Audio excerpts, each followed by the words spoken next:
بڑی بڑی عالمائیں کی اور بہت بڑی بڑی معلمہ کی۔ حضرت عائشہ صدیقہ رضی اللہ تعالی عنہ کے پاس بڑے بڑے صحابہ کرام جن میں نام آتے ہیں حضرت عبداللہ ابن مسعود کا، اور نام آتا ہے حضرت عبداللہ ابن عباس کا۔ عبداللہ ابن عباس مفسر هذه الامہ اور عبداللہ ابن مسعود فقیہ هذه الامہ، وہ بھی اما عائشہ رضی اللہ تعالی عنہ کے پاس میں دین سیکھنے کے لیے اور بہت ساری باتیں پوچھنے کے لیے آیا کرتے۔ اور نبی کریم صلی اللہ علیہ وسلم نے جس طریقے سے اس بات کی فکر لی کہ مدینے کے جو مرد ہیں ان کو علم دین آنا چاہیے، اسی طریقے سے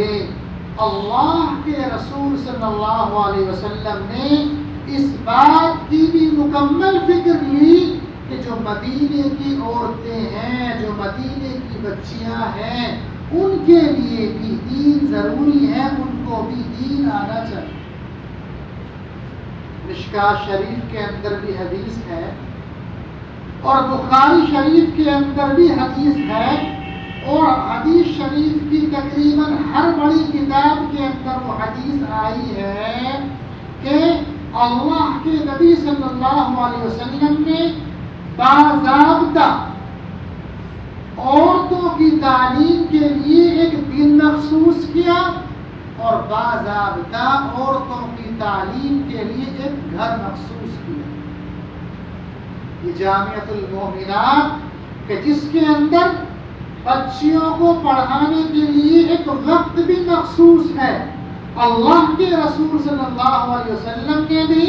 مستورات کے لیے ایک وقت مخصوص کیا تھا،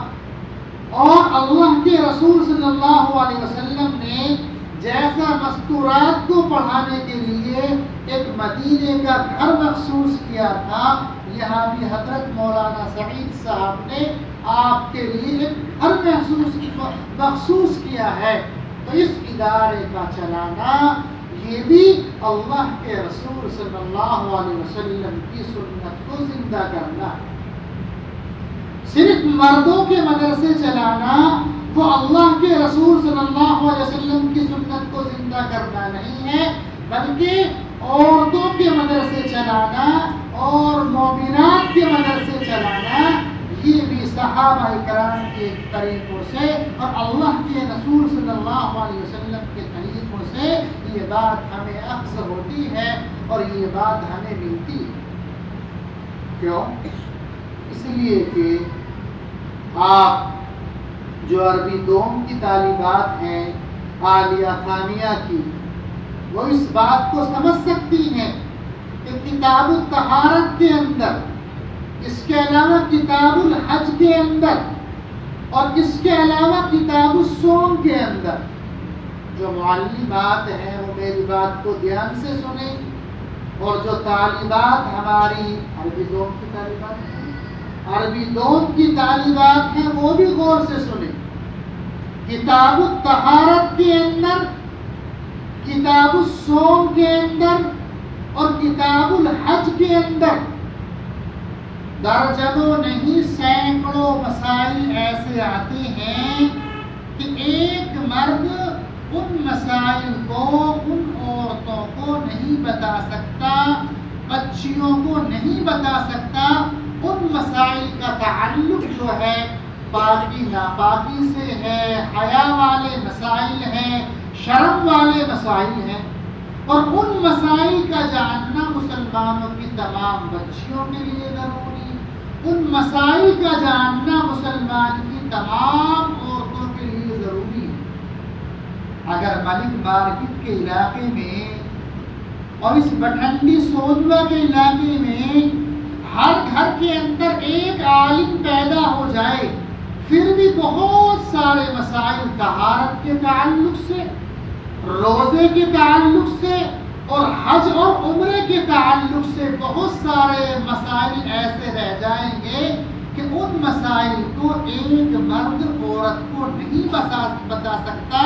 ان مسائل کو بتانے کے لیے ضرورت اس بات کی ہے کہ مسلمانوں کی عورتیں علم فقہ کو حاصل کریں، مسلمانوں کی بچیاں مسائل کو سیکھیں، اور لڑکی کو مسائل بتائے، اور عورتیں عورتوں کو مسائل بتائیں۔ اللہ کے رسول صلی اللہ علیہ وسلم کی بہت ساری شادیاں ہوئی، ان شادیوں کے جہاں بہت سارے مقصد تھے دین کی تبلیغ، ان شادیوں کا ایک بہت بڑا مقصد یہ تھا کہ اللہ کے رسول صلی اللہ علیہ وسلم نے جو 11 شادیاں کی ہیں، 11 شادی آپ نے اس وجہ سے کی تاکہ امت کو 11 معلمات مل جائیں۔ میری بات پر غور کرنا، تاکہ امت مسلمہ کو 11 معلمات مل جائیں، اور مرد جیسے علمی ضرورت کو پورا کر رہے ہیں، یہ میری گھر کی مستورات اور میری زوجات یہ مجھ سے شرم و حیا کے مسائل پوچھیں، وہ مسائل کہ جو ایک مرد ایک عورت تک نہیں پہنچا سکتا ہے، یہ جو میری بیویاں ہیں یہ مجھ سے مسائل سیکھیں، اور پھر پورے مدینے میں اور پورے اطراف میں اور بصورت دیگر جو ہے پورے عالم کی عورتوں تک یہ مسائل پہنچائیں۔ ورنہ